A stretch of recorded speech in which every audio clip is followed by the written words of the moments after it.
In the Maple Flag Cold Lake aircraft hangar, the RAF ground crew have run into real trouble with Tornado Bravo Alpha. This should be happening now. When we do the undercarriage down, the nose wheel steering goes to a bite, a self-bite. And it should kick over to the right, 5 degrees, and then go back to centre. And it should get a low light in the cockpit to say his nose wheel steering's working. Unfortunately, it's not working at all. So, we've got a problem. The good news, though, is the engine change on Bravo Delta is going well. They've been at it for only 3 hours. Always with this kind of thing, it's the same with the engines, gearbox, and that kind of thing. When you go to fit it, obviously, again, everything's designed to a very close tolerance. It's not a case of, oh, you can sort of shove it in there, wiggle it about a bit, and it'll sort of, you know, it can take quite a few goes. Sometimes it'll go in first go. Other times you can be faffing about for hours. Hold it.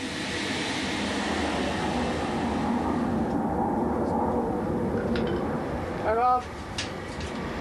Super. Yeah. Okay.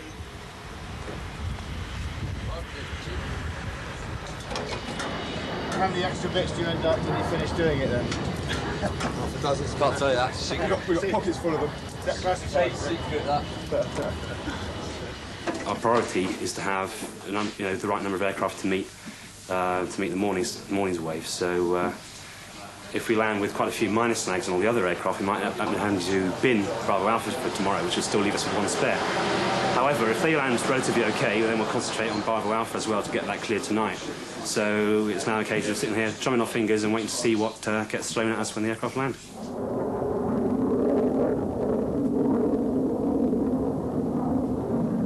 An ongoing debate between air and ground crews is the cause of breakdowns.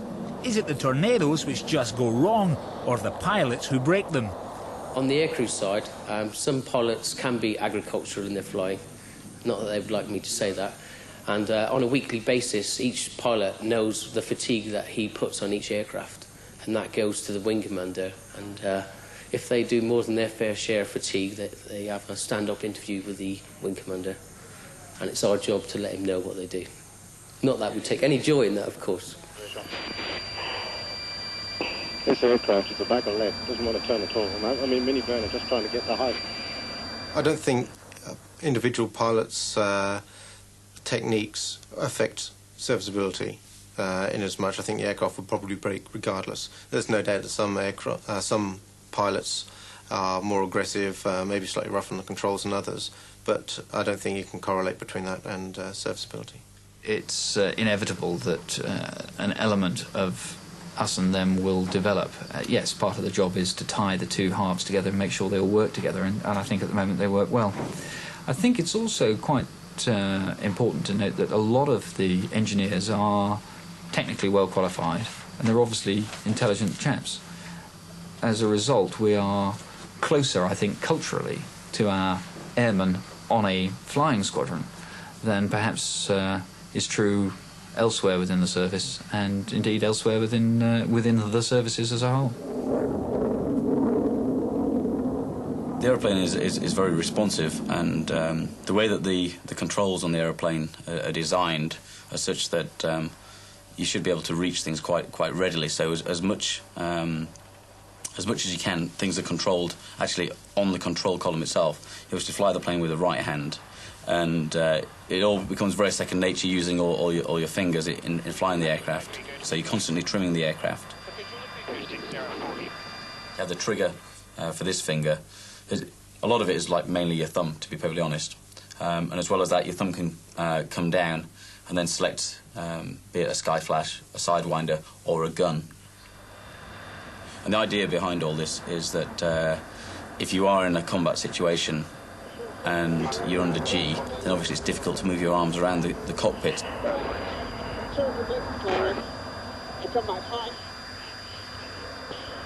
So you don't have to have an ergonomic nightmare by having to switch things over here, which is obviously not what you want to do, because you need to have your eyes out of the cockpit, looking around you, and all this should be sort of second nature.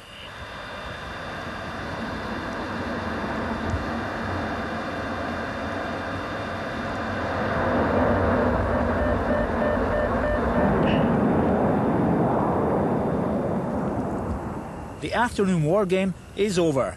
Now the big question is, how many jets have developed faults, and how many can the ground crew repair for the final mission tomorrow morning? They're on the way back, and Bravo, Bravo, Zulu 10. The rest of them hasn't given anything. The signs are not good. Snags, as the crew call the technical faults they report, have materialised during the hour-long sortie. I've tried re-engaging it a few times. It wouldn't re-engage either. So, I mean, you can take it out and use it as a service and spare. Yeah. But if you've got another one in there that we could swap over tonight, then it might be better. They snag that. Well, I will do, but I mean, I don't want to snag it if you don't have another one, obviously. Do you recognise it at all?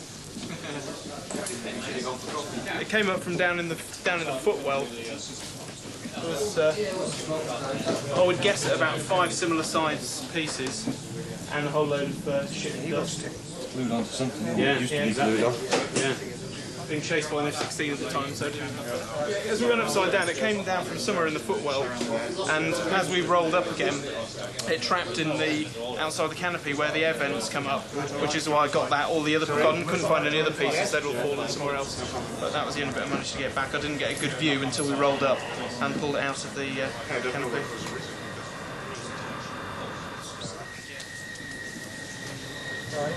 The situation is worsening. So far, at least half of the squadron's jets are out of action.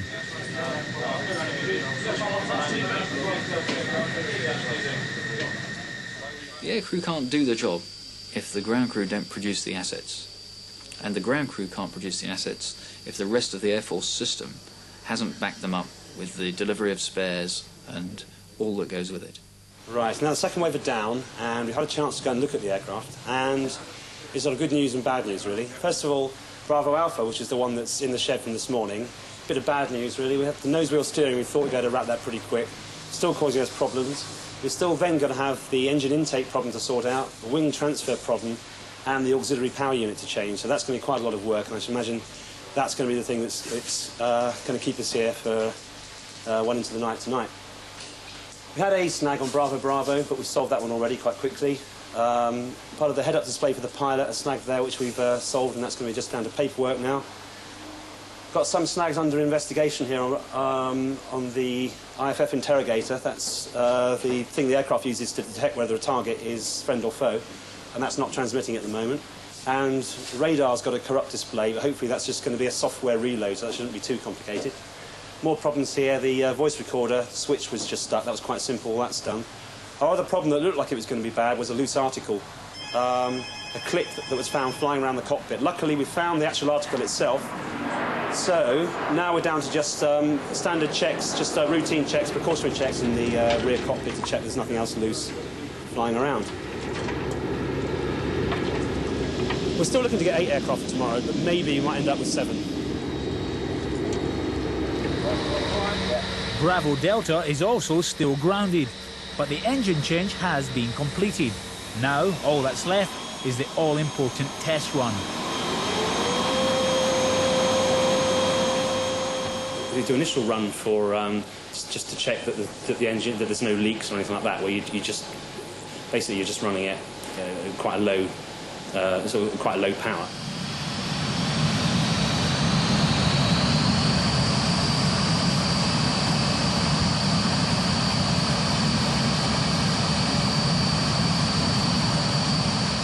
And obviously you've got to check that it's performing correctly. So you're doing a whole range of performance checks, and that's why you can see, they're giving it right up to full whack, max power.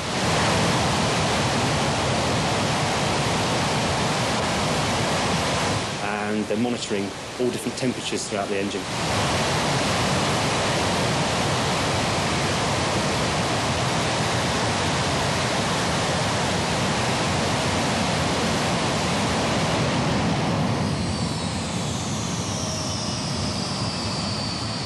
Something is wrong. Usually the test lasts much longer than this.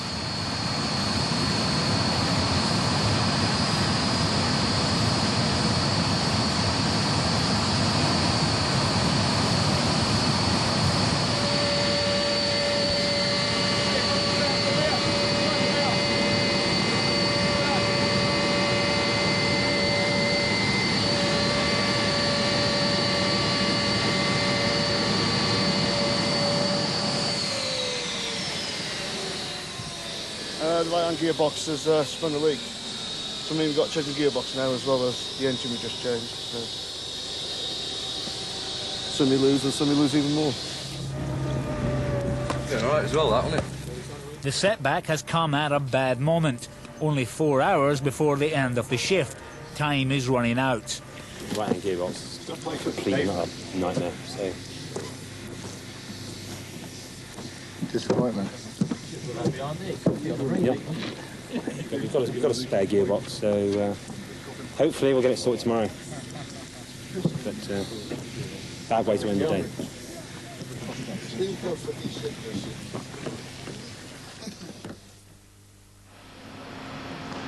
The other broken Tornado, Bravo Alpha, which had to be towed off the runway, is also still out of service and might not fly tomorrow. The repair team have the faulty auxiliary power unit to fix, as well as their continuing failure to cure the nose wheel steering fault.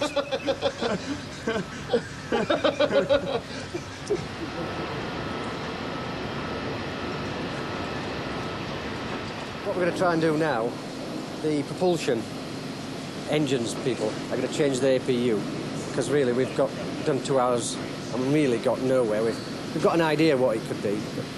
So we're going to go back and scratch his heads, read the book, and let the engine people change their APU, which will take 3 hours, you see.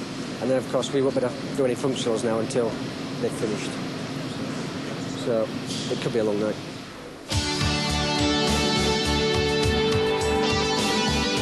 Next, can the RAF engineers get their stricken Tornadoes ready for the final Top Guns mission?